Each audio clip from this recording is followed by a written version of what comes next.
Hungarian Folk Tales. The Lad Who Watched Over the Rabbits. Once upon a time, very long ago, and far away, there lived a king, and the king had a daughter, so beautiful that even the painters could not paint her beauty.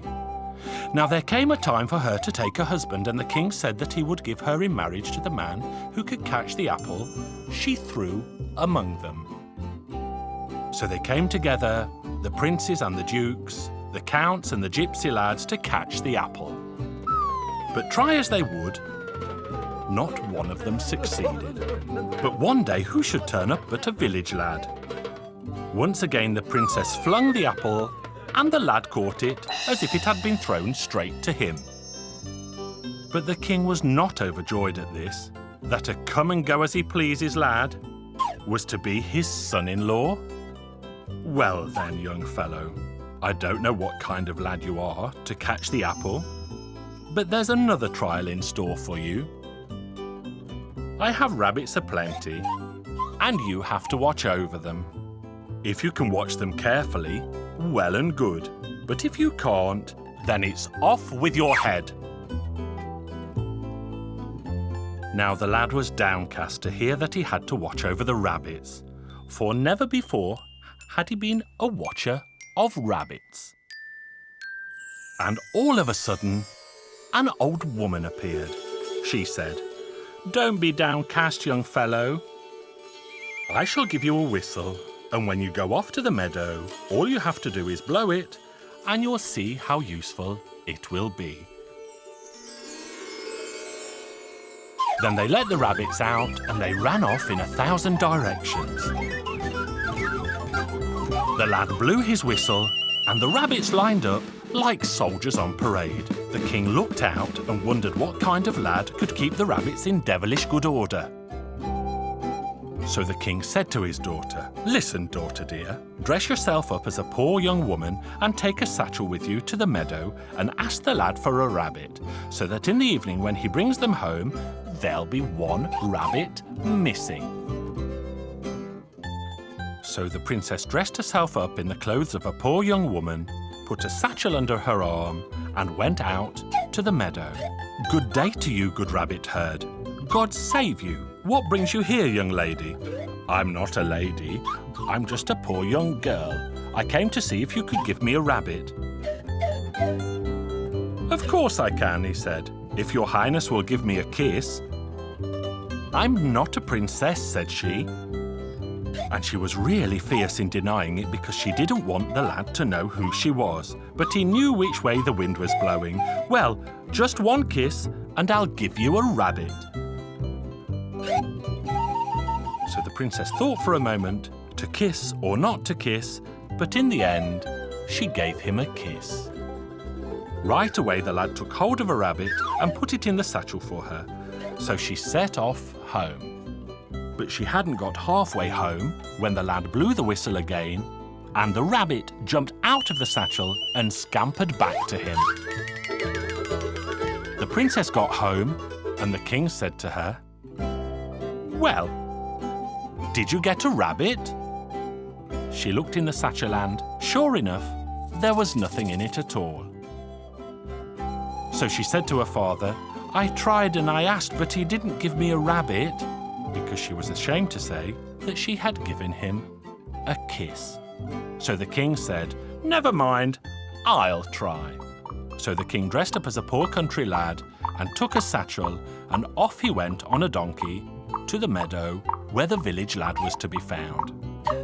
When he got there, he said, "God save you, young fellow. How goes it with you?" "Well enough," said the lad. "I have the rabbits to watch over.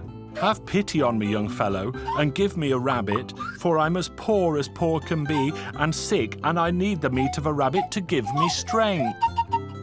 "Willingly," said the lad, "if you kiss the tail of your donkey." So the king thought for a moment, and in the end he kissed the tail of the donkey. Well then, the lad gave him a rabbit. The king took the satchel under his arm and sat astride the donkey. But he hadn't got halfway home when the lad blew that whistle of his, and the rabbit jumped out of the satchel and left it as empty as the day is long. The king got home, opened the satchel, and saw not a rabbit there at all. The princess asked him, "Father dear, did you bring a rabbit?" "Of course I didn't bring one. He wouldn't give me one." Evening came, and the king looked out of the window to see how the lad had lined up the rabbits to come home. Like soldiers on parade, in they came, and all of them present and correct. "Well done, young fellow," said the king. "You've done a very good job. You've passed the test. Now there's one more for you, and if you pass that too, then you'll have my daughter as your wife. Now I want you to tell me as many lies as will fit in a sack." So the lad began to think about what lies he could tell. All the king's councillors sat around in a circle with the lad in the middle, and he started to tell lies. Well, he lied and lied about anything and everything that came into his head. But the king called out, "The sack's not full yet. Carry on with your lying." So he carried on. "Well, you know, when I was looking after the rabbits, the princess came to me and asked for a rabbit and gave me a kiss in return. Well, didn't the princess grow as red in the face as a rose in bloom? She couldn't get over her shame. And after that," said the lad, "the king himself came and I told him to kiss the donkeys." "It's full," shouted the king. "You don't have to say another word. A big sack full of lies." So the lad didn't say another word. And that's how the king gave his daughter to the lad, who watched over the rabbits. Together they lived happily and peacefully. And when the king died, the lad became king. His kingdom was so blessed that it's a pity he isn't still living today. And that's the end of my story.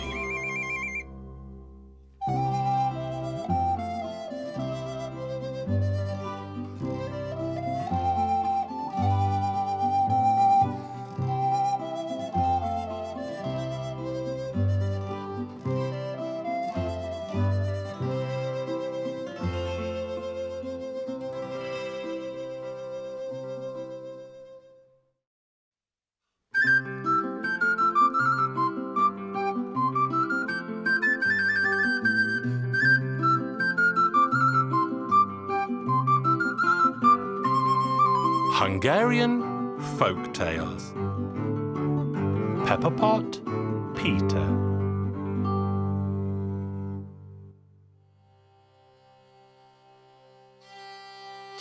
Once upon a time, there lived a king who lived in doleful sorrow because he had a daughter who limped. His daughter wept and cried day and night because if someone came to court her, they up and left straight away.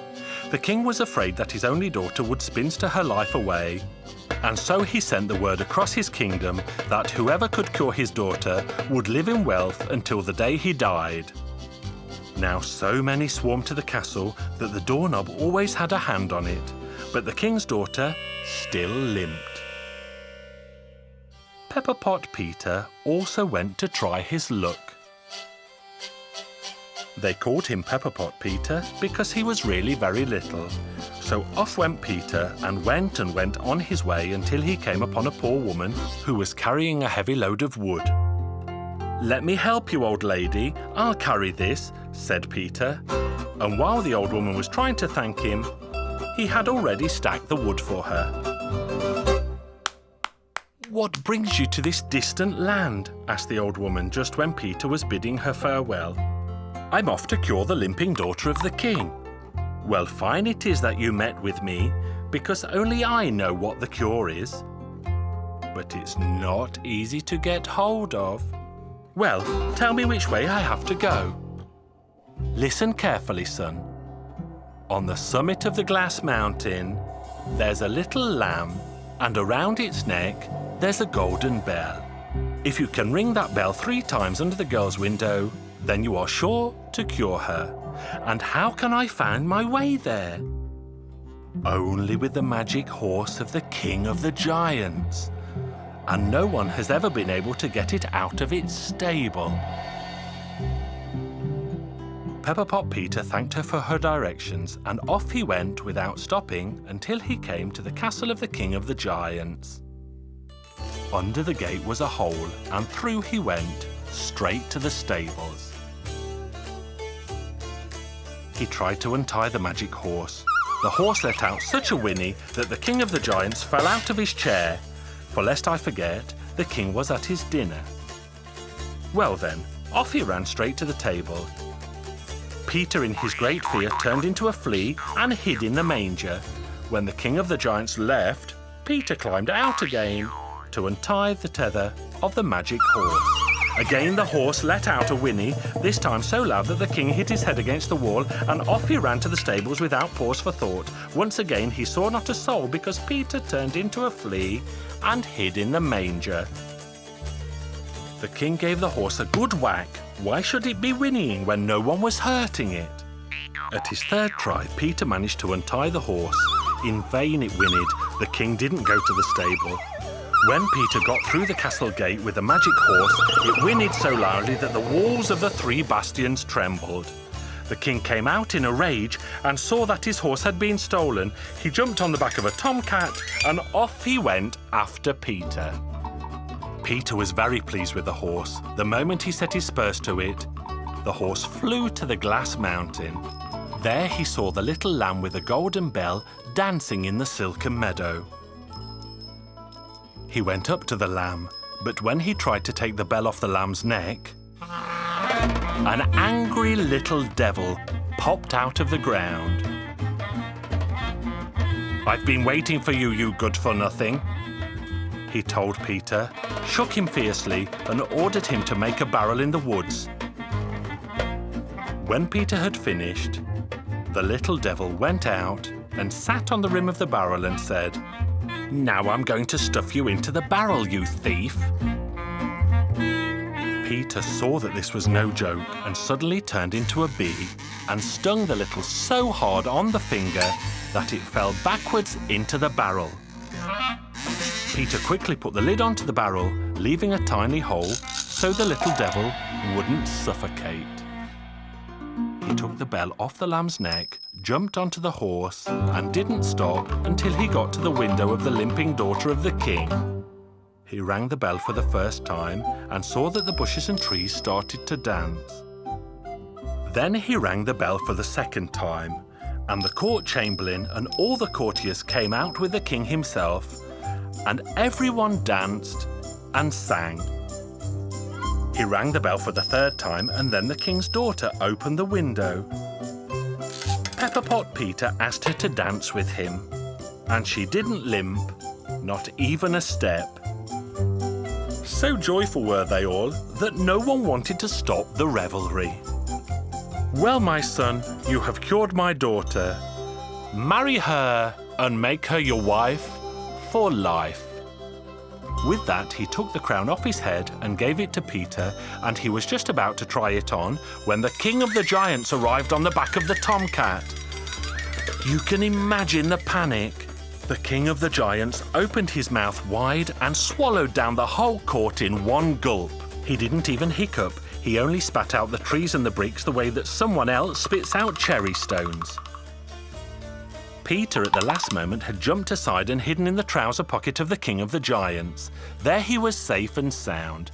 The king himself was so full that he could hardly breathe, so he sat down on the ground. Pepper Pot Peter waited until he had fallen asleep. Then he climbed out of the pocket, called 1,000 spiders together, so that he couldn't move. Then Pepper Pot Peter somersaulted across the belly of the giant, and it burst straight away, and the people of the court were saved. 99 tailors sewed up the stomach of the King of the Giants. By the time they had finished, the giant had slept it off. But he didn't have such a good time at Peter's wedding feast, for all he could eat was 3 oxen. A month and a day after the wedding, Peter took possession of the kingdom under the name of Pepperpot Peter the First. And that's the end of my story.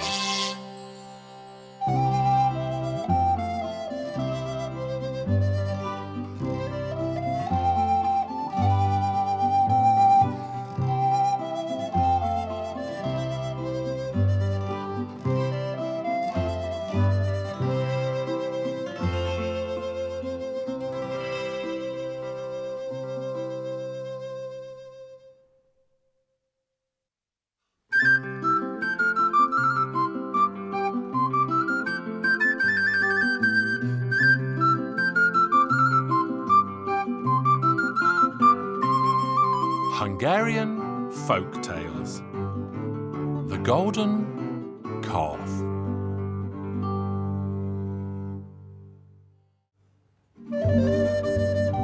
Once upon a time, there lived a king and a queen, and they had a handsome, strong son and a beautiful daughter. One day the king called his children. "Dear son, it's time for you to go out, find a maiden, and get married. I'm getting old, and you should take over the burdens and problems of the land from me, and you, my daughter, should choose someone whom you would be willing to marry." "Father, I do not need anyone. There is not a maiden in this land who was born for me," the daughter continued. "I don't want to get married, father dear. There is no prince in this land for me." The king became very angry. "Get out of here, both of you. I don't want to see you if you are so picky and choosy." So the prince and the princess set out to see the world. As they were walking across the hills, they walked and walked until they became very tired. They rested underneath a tree and they soon fell fast asleep. When the girl awoke, she called her brother. "I had a dream, brother. Do you know what I saw?" "What did you see? Tell me." "In my dream, I saw that this tree has magical powers. If you pick a leaf and touch it to the forehead of a sick man, that man will be healed right there and then. And not far from here flows a stream, and even if that man is half dead, he will be cured if he drinks from the water. Let's give it a try." They collected a bunch of leaves and filled their sacks with them. The girl filled her canteen with water, and they continued on their journey. They were walking and walking until they reached another land where everyone was dressed in black. "Good woman, what's the reason for mourning in this land?" "My dear son, the prince is so ill that no one can cure him." Our prince said to his sister, "Let's go and cure him." So they both dressed as doctors and went to see the king. The king was only too pleased to let them in. The princess walked up to the prince and placed some leaves on his forehead. And at that very moment, the prince looked up, their eyes met, and they smiled at each other. The brother of the princess stepped up to the bed and gave the prince a few sips of the healing water. The sick prince sat up in an instant, and he was 100 times healthier than ever before. "I'm not going to let you go, whoever you are. You will be my wife." The brother told his sister, "Well, sister, now you've found your true love. It's time for me to walk on until I find mine." And with that, he continued on his journey. And at one point along the way, he heard the sound of drums.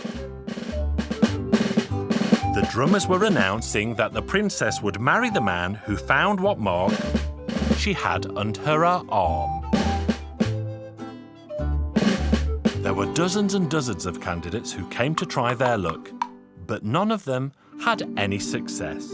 As he was walking around in the town, thinking hard about the riddle, a blacksmith looked out of his window and called to the young man. "Where are you going and why? I heard the drums and the announcement, and I am supposed to guess what mark the princess has under her arm." "Well, that's easy. I have a lot of gold, I could use that to make a golden calf.